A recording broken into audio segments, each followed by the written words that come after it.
Mr. Martin committed what was an execution by shooting a teenager in the head. And Mr. Martin has shown not one iota of remorse, not 1 second of 1 day of 1 minute. One of the victim's family members said, and they're correct, Mr. Martin, your parents failed you. You're a disgrace to your parents. You're a disgrace to this community.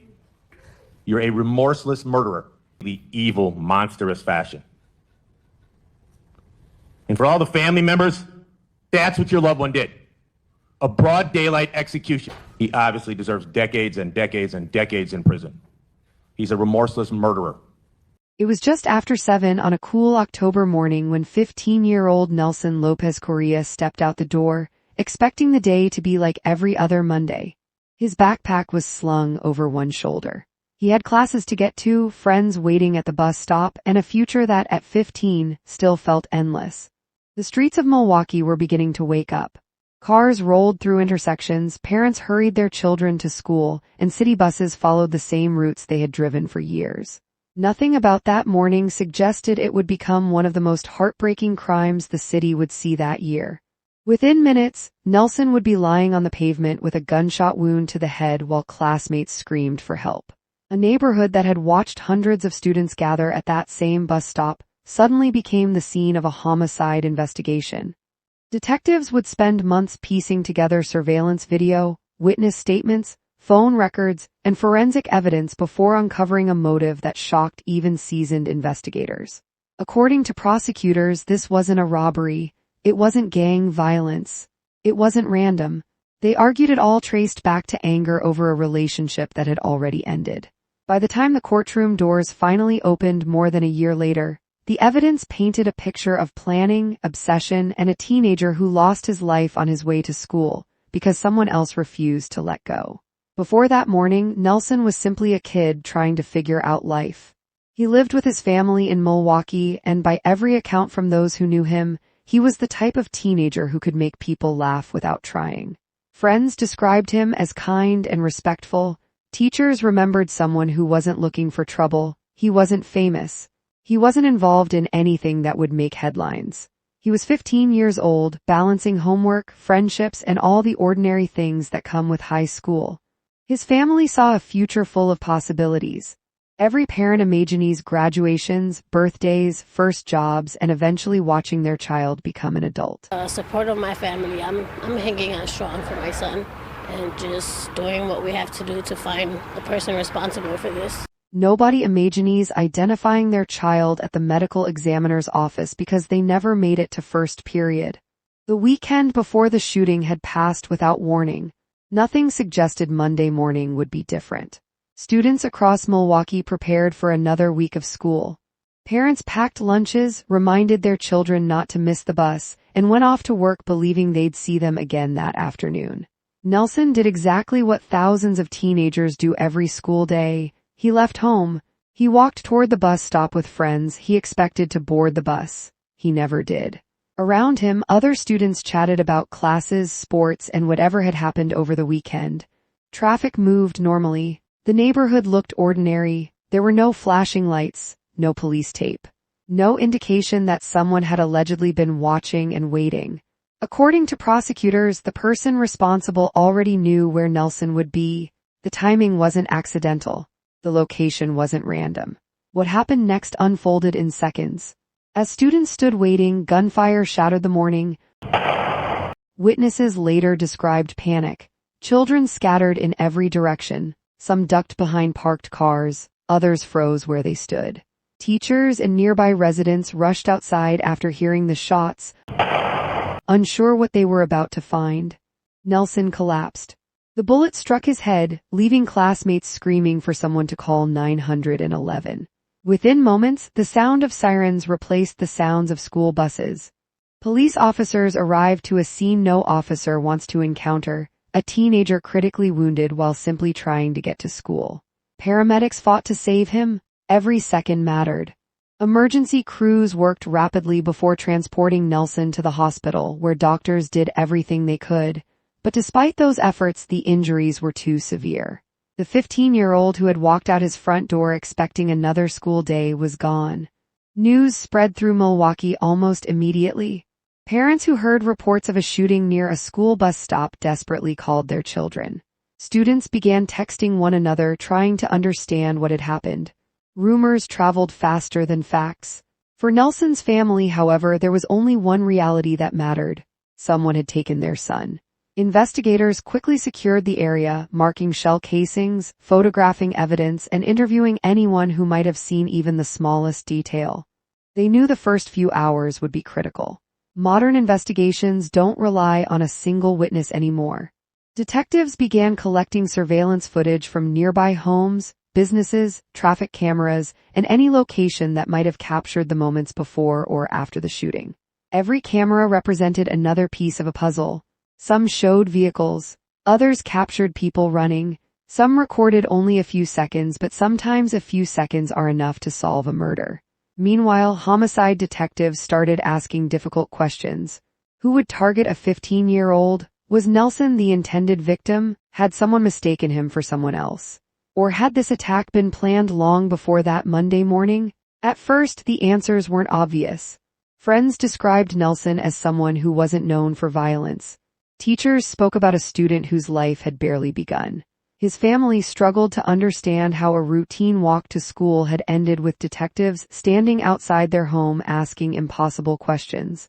As investigators dug deeper, they discovered this case wasn't beginning at the bus stop. According to prosecutors, the story had started days earlier, with emotions that had been quietly building beneath the surface. What initially appeared to be a senseless act of violence would eventually lead detectives into a story involving jealousy, resentment, and a relationship that, prosecutors argued, someone simply couldn't accept had come to an end. By the time investigators identified their suspect, they believed they had uncovered a motive far more personal than anyone had first imagined. And the evidence they were about to collect would become the foundation of a murder case that would eventually end with a life sentence. According to investigators, the first break in the case didn't come from a dramatic confession or an anonymous phone call. It came the way many modern homicide investigations do, through patient detective work.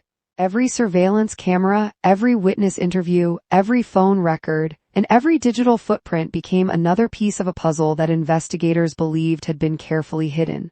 The bus stop had become a crime scene within minutes. Yellow evidence markers stretched across the pavement where shell casings had landed. Detectives photographed every angle before anything was moved. Crime scene technicians measured distances, documented trajectories, and searched for anything the shooter might have left behind. Students who had witnessed the shooting were separated and interviewed one by one. Many of them were still in shock. Some struggled to remember details. Others could only describe hearing the shots before running for cover. Investigators knew trauma often affects memory, so they weren't looking for perfect statements. They were looking for small details that matched one another. What direction did the shooter come from? Did anyone recognize the person? Was there a vehicle nearby? Did anyone notice someone acting strangely before the gunfire? Every answer mattered. At the same time, detectives began tracing Nelson's final days. His phone became an important piece of evidence. Investigators reviewed messages, social media conversations, recent calls, and contacts, searching for anything that suggested someone wanted to harm him. Family members were interviewed. Friends were interviewed. Teachers were interviewed. What detectives kept hearing painted the same picture. Nelson wasn't known as someone looking for trouble. That made one question even more urgent. If he wasn't seeking conflict, why would someone allegedly target him on his way to school? As investigators expanded the timeline, they began uncovering information that pointed away from random violence. According to prosecutors, this wasn't a spontaneous act committed in the heat of the moment. They believed there was intent, planning, preparation. The investigation eventually centered on a young man named Christian Martin. As detectives examined witness accounts alongside surveillance footage and other evidence, prosecutors would later argue they had identified the person responsible for opening fire that morning. But identifying a suspect was only the beginning. A murder charge requires more than suspicion. It requires evidence that can withstand months of scrutiny inside a courtroom. Detectives spent countless hours reconstructing the timeline. They examined where people had been before the shooting, who had communicated with whom, how everyone involved moved throughout that morning. every minute became important. Investigators also continued gathering surveillance footage from homes and businesses surrounding the area. One camera might show someone walking. Another might capture a vehicle leaving the neighborhood. Another could establish exactly when certain events occurred. On their own, each recording revealed very little. Together, prosecutors believed they told a much larger story. As the investigation continued, detectives began focusing on what they believed was the motive. Court records later revealed prosecutors alleged the killing was connected to a former dating relationship. According to the state's theory, emotions that should have ended with a breakup instead continued to grow until they turned deadly. They argued resentment had replaced acceptance. Instead of moving on, someone allegedly blamed Nelson. It was a motive investigators believed explained why a 15-year-old became the victim of such a deliberate attack. For Nelson's family, those developments didn't lessen the pain. Learning why someone may have wanted their son dead couldn't bring him back. Every court filing, every hearing, every news conference, each one forced them to relive the morning their lives changed forever. Meanwhile, detectives continued strengthening the case. Forensic evidence was analyzed. Digital records were preserved. Witness statements were compared against physical evidence. Prosecutors knew defense attorneys would challenge every conclusion. That meant every fact had to be supported. Every timeline had to be accurate. Every witness had to be credible. As weeks turned into months, investigators became increasingly confident they understood what had happened. The shooting that terrified students waiting for a school bus, they argued, wasn't random. It was targeted, and that distinction carried enormous legal consequences. A targeted killing suggested deliberation, planning, intent. Those elements would become central to the first-degree intentional homicide charge eventually filed in the case. The arrest marked another emotional day for Nelson's family. For months they had waited for answers. Now they had a suspect in custody, but an arrest is not the same as justice. The legal process was only beginning. There would be preliminary hearings, evidence motions, witness preparation, jury selection, and eventually, a trial where prosecutors would have to convince 12 jurors beyond a reasonable doubt that Christian Martin intentionally murdered 15-year-old Nelson Lopez-Correa while he was simply trying to get to school. As the courtroom proceedings approached, investigators believed they had assembled a compelling case. What jurors were about to hear wasn't based on a single piece of evidence. It was the combination of witness testimony, forensic analysis, digital records, surveillance footage, and the timeline investigators had spent months building. When those pieces were finally presented together, prosecutors argued they revealed not only who fired the fatal shot, but why they believed Nelson never had a chance to make it onto that school bus that October morning. The courtroom was quiet when the trial finally began. For Nelson's family, simply walking through those doors required a kind of strength no parent should ever have to find. Every photograph, every piece of evidence, every witness statement would bring them back to that October morning when a routine trip to school ended with their son's life being cut short. Across the room sat the man prosecutors said was responsible. He entered the courtroom presumed innocent, just as the law requires. But over the coming days, prosecutors would begin presenting the evidence they believed proved this wasn't an impulsive act or a tragic misunderstanding. They argued it was an intentional killing driven by jealousy and anger over a relationship that had already ended. One by one, witnesses took the stand. Some had been at the bus stop that morning. Others were investigators who had spent months reconstructing the case. Each testimony added another piece to the timeline jurors had been asked to consider. Prosecutors carefully walked the jury through the final minutes before the shooting. They described Nelson leaving home just as he always had. They explained how he arrived at the bus stop with friends, expecting nothing more than another ride to school. There were no arguments, no confrontation, no warning. According to the state's case, the attack came suddenly. The prosecution then shifted to the investigation. Jurors heard how detectives gathered surveillance footage from multiple locations, interviewed witnesses, analyzed digital evidence, and followed every lead until they believed they had identified the shooter. Rather than relying on one dramatic piece of evidence, prosecutors argued the strength of their case came from how every piece supported the next. Witness testimony matched portions of the surveillance timeline. Digital evidence supported investigators' conclusions. Physical evidence helped confirm what detectives believed had happened that morning. The jury also heard about the alleged motive. According to prosecutors, the shooting stemmed from resentment over a former romantic relationship. They argued emotions that should have ended with a breakup instead escalated into violence directed at a 15-year-old boy. It was a motive many people in the courtroom struggled to understand. How could a disagreement over a relationship end with someone waiting near a school bus stop? How could anger become deadly before classes had even begun?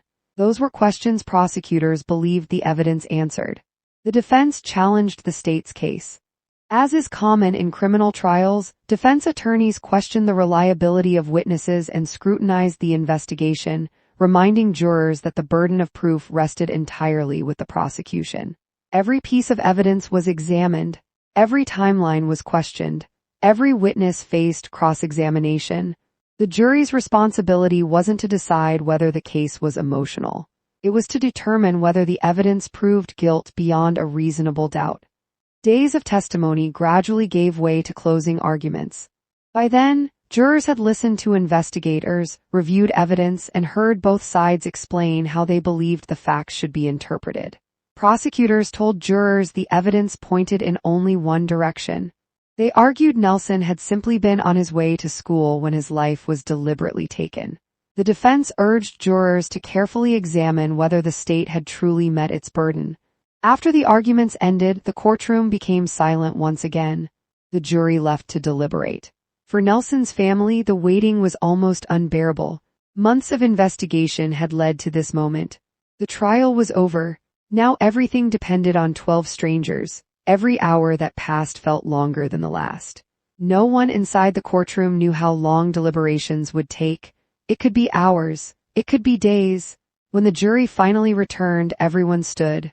The courtroom was so quiet that even small movements seemed loud. The clerk asked whether the jury had reached a verdict. The foreperson answered yes. One word, 3 letters, but it carried enormous weight. As the verdict was read, Nelson's family finally heard the words they had waited so long to hear. The jury found Christian Martin guilty of first-degree intentional homicide. For Nelson's loved ones, the verdict did not erase the pain. It didn't bring back birthdays that would never be celebrated. It didn't restore the empty chair at family gatherings. It didn't give 15-year-old Nelson another chance to grow into adulthood. What it did provide was accountability. The legal process had recognized that his life mattered. The case then moved to sentencing, where the court would decide how the conviction should translate into punishment. That hearing would become one of the most emotional moments in the entire case. Nelson's family would finally have the opportunity to speak directly about the boy they loved and about the future that had been stolen from him forever. In the weeks leading up to sentencing, Nelson's family carried a burden no verdict could lift. The jury had spoken, the conviction was secured, but every morning still began the same way with the painful reality that Nelson wasn't coming home. His bedroom remained quiet. His backpack would never be picked up again. The milestones every parent dreams about: graduation, a driver's license, college, a career, a family of his own, had all been erased in a matter of seconds at a neighborhood bus stop. When sentencing day arrived in February 2026, the courtroom once again filled with family members, attorneys, investigators, and members of the community who had followed the case from the very beginning. This hearing wasn't about determining guilt anymore. That question had already been answered. Now the court had to determine what justice should look like for the person convicted of taking the life of a 15-year-old boy. Before the sentence was announced, Nelson's family was given the opportunity to address the court.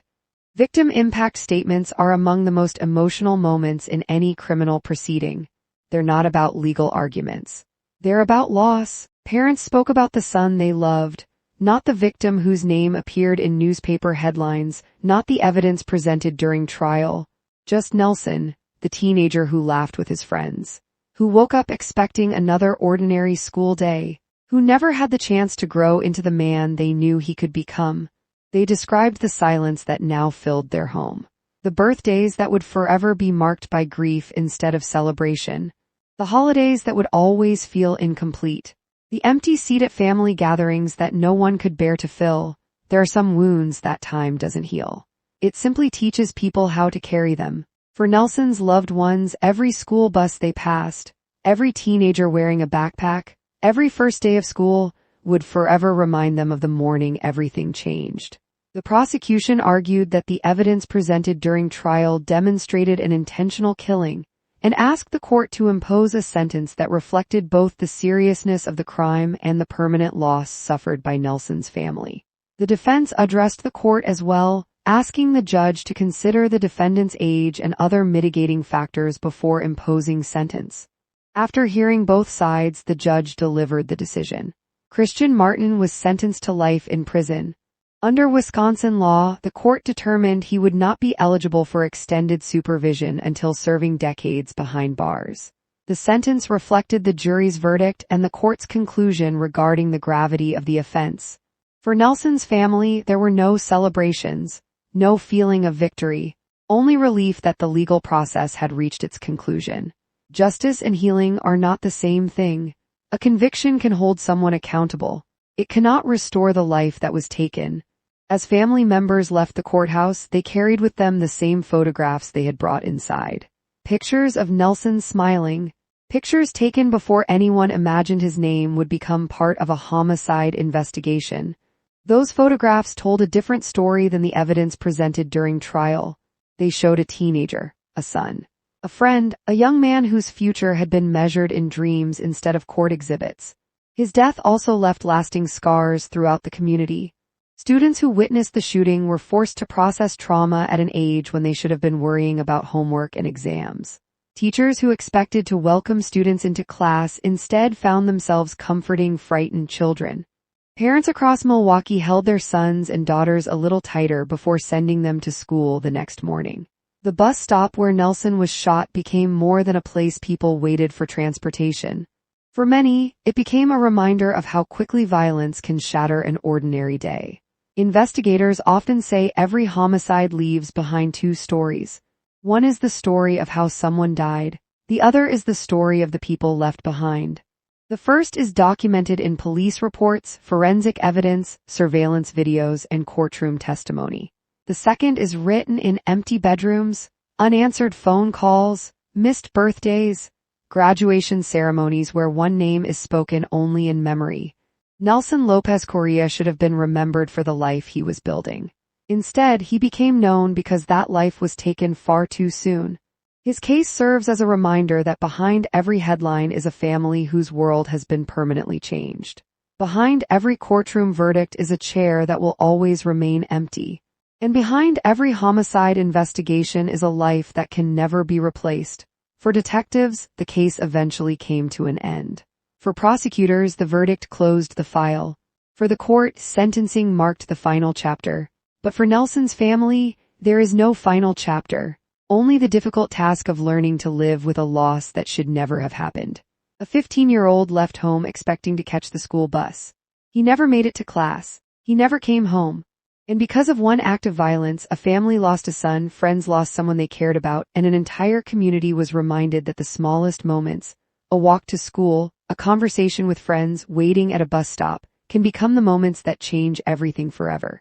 If there's one lesson to take from Nelson's story, it's that every decision made in anger carries consequences that extend far beyond the people involved.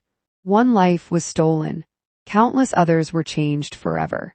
And while the court delivered justice as the law defines it, nothing handed down from a judge could ever replace the future that 15-year-old Nelson Lopez-Correa never got the chance to live.